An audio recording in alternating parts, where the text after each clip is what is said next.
Bon dia, conitencs i conitenques. Avui tinc una bona notícia per donar-vos. L'Ajuntament porta mesos parlant amb la Caixa per tal de treballar amb la possibilitat de mantenir un caixer al casc antic que doni servei al comerç i a la gent que viu en aquesta part de Cunit. I us puc anunciar que ho hem aconseguit.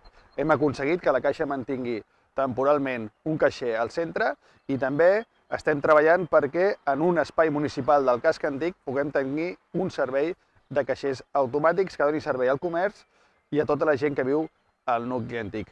Aquest equip de govern pensa en la gent gran i també estem reforçant tot el servei de policies i d'agents cívics a la part nova on hi ha els caixers i on la gent gran va a recollir moltes vegades la pensió a partir del dia 25.